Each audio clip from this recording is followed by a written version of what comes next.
So hello guys, how are you? Welcome back. ഇപ്പോൾ social മീഡിയയിൽ വൈറലായിക്കൊണ്ടിരിക്കുന്നത് മോഹൻലാലിൻ്റെ ഒരു ഫോട്ടോ ആണ്. ഓക്കെ, ഒന്നല്ല രണ്ടല്ല 3 ഫോട്ടോസൊക്കെ ഉണ്ട്. നമ്മൾ ജിത്തു ജോസഫിൻ്റെ കൂടെ എടുത്ത്, ജിത്തു ജോസഫ് സംവിധായകൻ്റെ കൂടെ എടുത്തൊരു സെൽഫിയും പിന്നെ മോഹൻലാലിൻ്റെ ഒരു ഫോട്ടോ, അങ്ങനത്തെ കുറച്ച് സംഭവങ്ങളൊക്കെ ആണ്. ഓക്കെ, സോ ഇതിനിടയിൽ വന്ന ക്യാപ്ഷൻ ഞാൻ വായിച്ചത്, വീണ്ടും റാം ചിത്രത്തിൻ്റെ ചിത്രീകരണം മൊറോക്കോയിലേക്ക് പറഞ്ഞ മോഹൻലാൽ ചിത്രം വൈറലാണ് പറഞ്ഞാണ്. ഓക്കെ, സോ അതിനിടയിൽ നോക്കാം, മോഹൻലാൽ ആരാധകർ ഏറെ നാളുകളായി കാത്തിരിക്കുന്ന ചിത്രമാണ് റാം.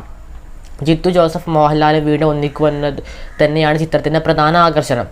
കോവിഡ് മഹാമാരി കാരണം ചിത്രത്തിൻ്റെ ചിത്രീകരണം ഇടയ്ക്ക് നിർത്തിവെച്ചിരുന്നു. എന്നാൽ വീണ്ടും ചിത്രീകരണം ആരംഭിച്ച ചിത്രത്തിൻ്റെ പുതിയ ഷെഡ്യൂൾ തുടങ്ങുകയാണ് എന്ന് അറിയിച്ചിരിക്കുകയാണ് ജിത്തു ജോസഫ്.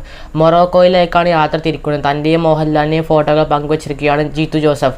മോഹൻലാലിൻ്റെ റാം ഏകദേശം 50% പൂർത്തിയായി എന്ന് നേരത്തെ ജിത്തു ജോസഫ് അറിയിച്ചിരുന്നു.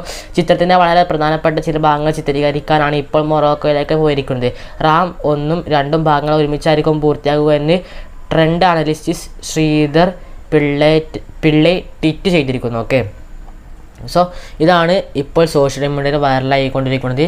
അവിടെ കാണാൻ സാധിക്കും, നമ്മളെ മോഹൻലാൽ റാം പറഞ്ഞ ഒരു പ്രൈവറ്റ് വാഹനത്തിൽ തന്നെ അല്ലെങ്കിൽ പ്രൈവറ്റ് പ്ലെയിനിൽ തന്നെ കയറിയാണ്ട് നമ്മളെ മൊറോക്കോയിലേക്ക് പോവുകയാണ് റാം എന്ന മൂവിയുടെ ചിത്രീകരണത്തിന്. സോ ഇതാണ് ഇപ്പോൾ സോഷ്യൽ മീഡിയ വൈറലി.